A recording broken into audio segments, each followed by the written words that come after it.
बदला क्यों लेते हैं? हाँ, ये बात सही है। अब बेचारे बूढ़े हो रहे हैं, वो रोज देख रहे हैं कि खुद तो हलवा बना बना के अपने कमरे में ले जा रहे हैं, हमें सूखी रोटी नहीं दे रहे।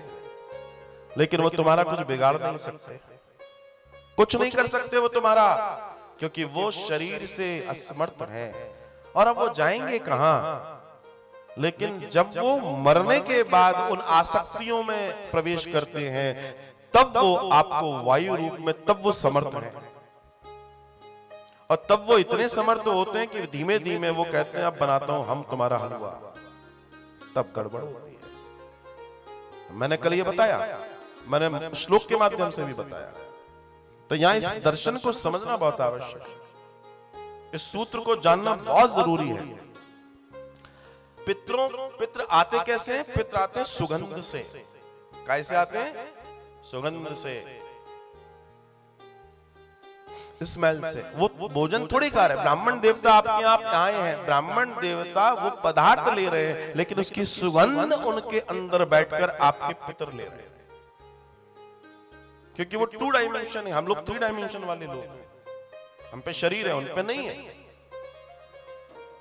तो उनके पास जो उनकी स्थिति है, वो स्थिति क्या है? उनकी जो स्थिति है वो है सुगंध, और वो सुगंध से ही प्राप्त करते हैं। चाहे वो पितर देवता हो या देवता हो, ये सुगंध से लेते हैं।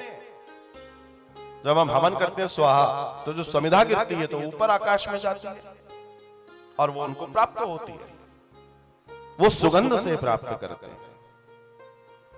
इसलिए हमारे प्राचीन दर्शन में आता है, जब माताएं कुछ बनाती थी या बाजार से कुछ खाने की चीज लाती थी, तो उसका थोड़ा सा अछूता निकाल देती थी, मंदिर में रख दिया। मान लो फल लेकर आए, एक फल उठा के मंदिर में रख दिया।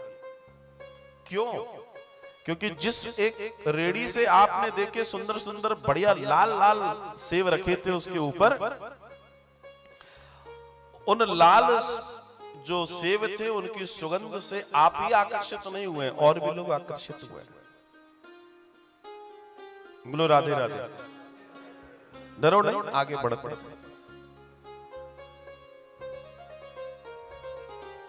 एक बात कहता हुआ चलता हूं। एक बार की बात है, दुनिया है, सब दिखता है। तो बहुत समय पहले की बात है, एक सिनेमा था, उसमें वो था, क्या नाम है, संजीव कुमार। हाँ, तो वो क्या करता है, वो उस पिक्चर में शराब का सेवन कर रहा होता है। तो शराब में से वैसे अंगुली डालता है और ऐसे छींटा मार देता है, जिसको राजस्थानी भाषा में धार बोलते हैं। तो जो लोग इस तरह के सेवन करते हैं, उसमें से कुछ छींटा बाहर कर देते हैं। उनमें से आज जो ऐसा कर रहे हैं, उनमें से शायद 99% लोगों को नहीं मालूम हो कि वो कर क्या रहे हैं। लेकिन असल में उसको बाहर फेंकने का मतलब है कि कोई जो सुगंध लेगा इसकी, वो इधर ले ले, इधर न ले, जो हम प्राप्त कर रहे हैं। They don't know what is the reason behind it, but this is the right reason behind it. This is the main reason. क्योंकि आपके आसपास ऐसी अतृप्त कई सारी आत्माएं हैं जो चीजों को पाना चाहती हैं, और हम उसे समझ नहीं पाते। हमारे यहां यह तक कहा गया है कि अगर आपके घर में पहले खुले हुए घर होते थे, आंगन होता था बीच में, तो जो घर परिवार के लोग थे चौके में जाके भोजन करते थे। आंगन में से भोजन को ऊपर कमरे में ले जाना मना था, क्योंकि आकाश में कोई ना कोई घूम रहा है, उसको कोई देख ना ले। आज तो हम खाना ही पैक करके न जाने कितने नदी नाले नापते हुए चले जा रहे हैं, ऑर्डर बुक कर रहे हैं, न जाने कौन हमें देने आ रहा है, क्या करने आ रहा है, और फिर वीडियो आता है रास्ते में वो खा भी रहा है उसमें से। सुगंध, अब इंसान को मन ललचा जाता है तो बेचारा वो प्रेत कौन सा, क्या दिक्कत है उसको। So it's a matter of smell. इस बात को समझिएगा, इस बात को जानिएगा कि आप प्रेत सुगंध से आकर्षित होते हैं। आपने ये और सुना होगा कि कभी अकेले में सेंट सूंट लगा के, हैं, परफ्यूम लगा के न निकला जाए, क्योंकि ये एकांतवासी होते हैं। अब बोला कि साहब वहां वो अंधेरा, वहां एकांत रहता है, वहां जो पेड़ है उसके नीचे से मत निकला करो। सुना होगा कभी, आजकल नहीं है, पेड़ ही नहीं बचे तो निकलोगे कहां से? क्योंकि वो उसका क्षेत्र है, वो तुम्हारे क्षेत्र में नहीं आया, तुमने उसके क्षेत्र में प्रवेश किया। वो खाली कुआं, खाली बावड़ी, पुल, पुलियां हैं, जो पुल होते हैं छोटे। इसलिए कहा जाता है कि जो गर्भावस्था वाली स्त्रियां, बेटियां हैं, बहनें हैं, उनको स्पष्ट मनाही होती है कि ऐसी जगहों से न निकलें, क्योंकि आप सोच रहे हो कि कुछ नहीं होता, जब होता है तो उनका विज्ञान भी फेल हो जाता है कि हुआ क्या। अच्छे देख लिए हमने, बड़े बड़े पढ़े लिखे लोग, सारी अंग्रेजी घुस गई, पता नहीं पड़ा कहां गया, कुछ समझ में नहीं आया। साहब we know each and everything. हाँ, तो अब क्या हुआ? कुछ नहीं मालूम, कुछ उनको नहीं पता, लेकिन आज उनके पास जो प्रमाण और परिणाम है, उससे स्थिति यह है कि उनको मालूम नहीं है कि हो क्या रहा है। जवान दबी की दबी रह गई, अंग्रेजी नहीं निकल रही, ज्ञान नहीं निकल रहा था, और अब क्या करें? क्यों? क्योंकि आपने उस विज्ञान को, आपने दूसरे के क्षेत्र में प्रवेश कर लिया। आप यहां बैठे, कोई जबरदस्ती आके यहां बैठ जाए, आपसे कहे थोड़ा सरको, आपके अंतःकरण में क्या होगा बताइए ना? होगा ना? कल जहां बैठे थे, अगर आज वहां कोई और बैठ गया तो?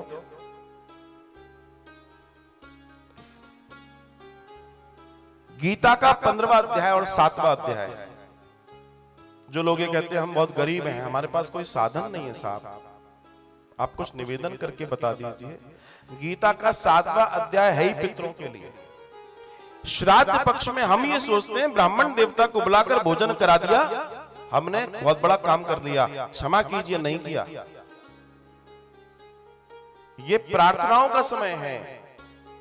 आपने मंत्र कितना जाप किया, आपने तप कितना किया, आपने गीता पाठ या अन्य कोई हनुमान चालीसा, कुछ भी ऐसा संकल्प लीजिए इन 16 दिन में कि मैं इतना इतना करूंगा, और उस संकल्प में निर्धारित कीजिए कि ये मैं अपने पितरों के लिए कर रहा हूं, अपने पितरों के लिए। सिर्फ भोजन का मामला नहीं है, भोजन का एक बार मामला ना हो चलेगा, लेकिन तर्पण जरूरी है। तर्पण अत्यंत अत्यंत आवश्यक है। इस बात को समझिएगा, इस सूत्र की बात आपसे कह रहा हूं। अब दर्शन यह है कि गीता का 15वां अध्याय, 7वां अध्याय, अगर आप इन 16 दिनों में, अच्छा अब तो बड़ी कृपा हो गई ठाकुर जी की।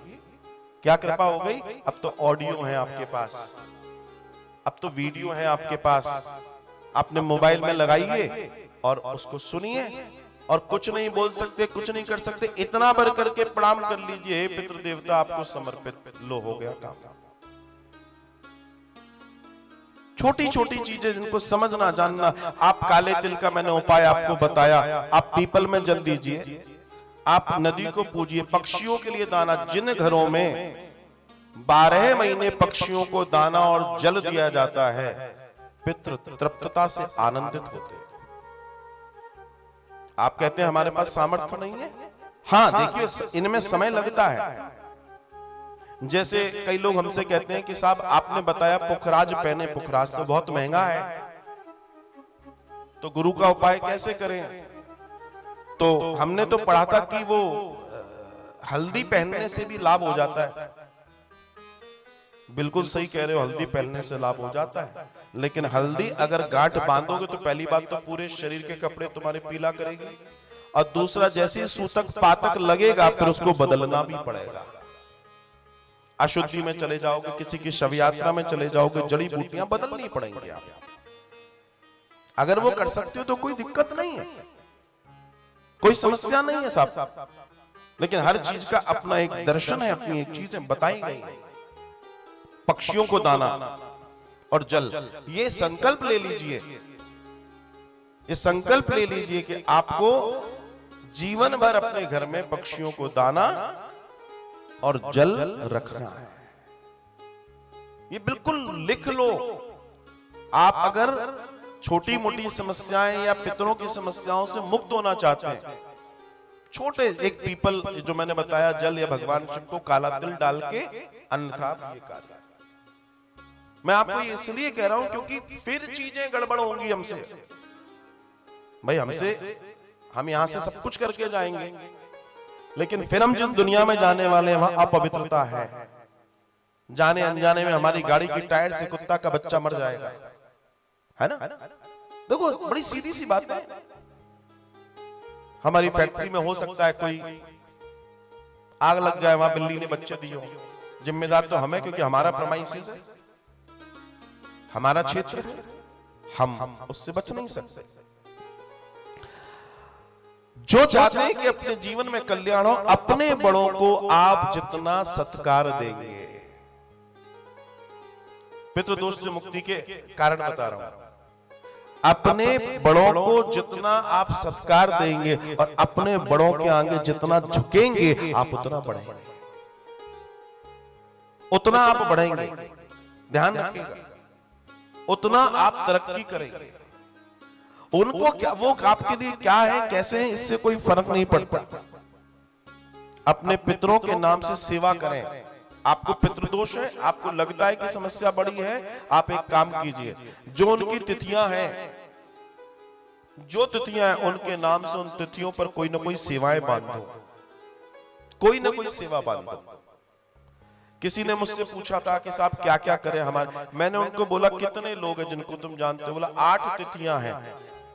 हमने बोला एक कलश ले लो, उसमें रोज 10 रुपए डालो, कोई बड़ा मामला नहीं है, और जो तिथि आई है उस तिथि में पूरे निकालो और उसका तुम जो करना है किसी का भला करे आओ, इसमें कोई दिक्कत है? तिथि के तिथि में काम हो गया और आपका सत्कर्म हो गया, आराम से हो गया। वैसे हम क्या कर रहे हैं, कितने लोग इस कर्म को कर पा रहे हैं जो यहां आके आप कर रहे हैं, कितने लोग कर पाएंगे? क्योंकि इतनी माया प्रबल है कि आदमी के पास पैसा जरूर हो सकता है लेकिन समय नहीं है। वो क्या क्या कहता है, मरने के लिए भी समय नहीं है जी, कह रहे हैं। जो भी बुजुर्गों के साथ गलत करेगा, तय मान के चलना, घनघोर पितृदोष उसके जीवन को तहस नहस कर देगा।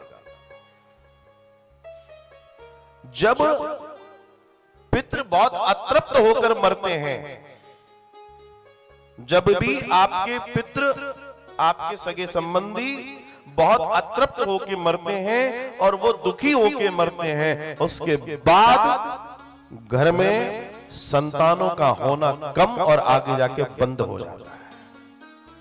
सारी मेडिकल साइंस लग जाता है लेकिन गर्भाधान नहीं हो पाता, गर्भ नहीं हो पाता। मैं बहुत प्रामाणिक बात कह रहा हूं, और अगर तुम्हें प्रमाण की बात करनी है, अगर तुम चाहते हो कि ऐसा है तो फिर इस कैसे पता पड़े कि ऐसा है, तो लो ये भी मैं आपको बताता हूं। जो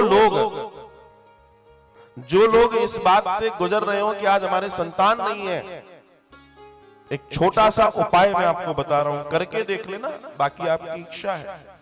एक तो अपने जितने बड़े हैं उनका सम्मान शुरू कर दो, और जो अमावस्या आ रही है, जो भी हर महीने की अमावस्या आ रही है, उस अमावस्या पे अपने पितरों का बाकायदा ब्राह्मण को बुला के तर्पण और श्राद्ध कीजिए, प्रत्येक अमावस्या, पूरी श्रद्धा और पूरे विश्वास से। और 1-1.5 साल करके देखिए, फिर पता पड़ जाएगा कि डॉक्टरों के पास जिस बात की मेडिसिन नहीं थी वो आप में खुद पैदा करके आपके जीवन में आनंद ना आ जाए। तो बताइए।